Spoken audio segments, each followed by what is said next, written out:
Magandang gabi, dumating na yung order ko from Lazada, yung Clean Acid Rain and Watermarks Remover. Tatry ko lang kung effective nga ba talaga based dun sa mga videos nila na nakapost sa Facebook. Yan, try natin. Ayun guys, ito na, nakuha ko na siya. At ngayon, itatry ko yung Clean Acid Rain and Watermarks Remover sa windshield ng sasakyan ko.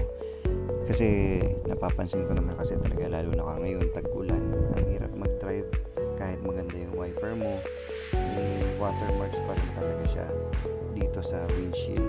So ayan, kita nyo naman yun, kitang kita dito sa may area nito sa may sticker ng 2019. So try natin, balikan ko kayo. Ayun, by the way, meron siya kasamang extra na takip aside dun sa takip na kulay white.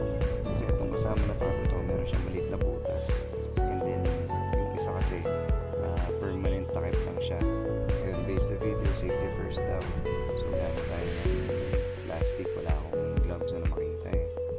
So yun, before natin i-apply, kailangan walang skin contact doon sa liquid na acid rain watermarks remover, kasi baka meron masamang epekto sa kamay.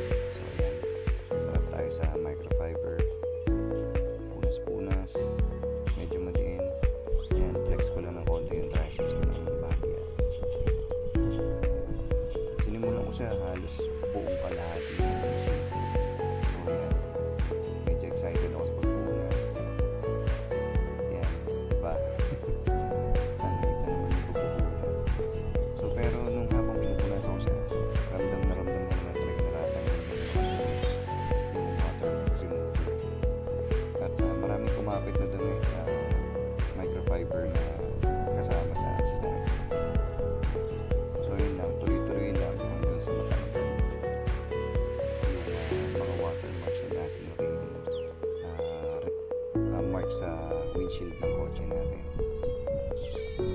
So yan, makikita natin mamaya yung resulta. Ito lang, tuloy lang yung punas ko dito.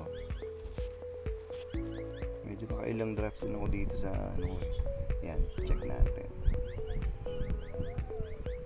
So yan dito, hindi ko pa siya nababanlawan, chinek ko lang, pinakita ko lang sa inyo na talagang nawala yung watermark.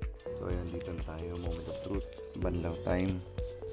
So ayan, dati kapag binubuhusan ko yung sasakyan ko, hindi ganyan tuloy-tuloy yung agos sa windshield.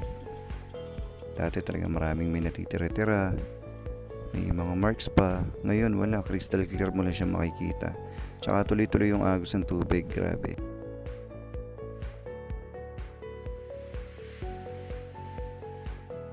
Ayun guys, ito na, nabanlawan ko na yung windshield. Tapos yung application natin ng acid rain and watermarks remover. Natuyo ko na rin yung windshield, and ito na, crystal clear na yung windshield ko.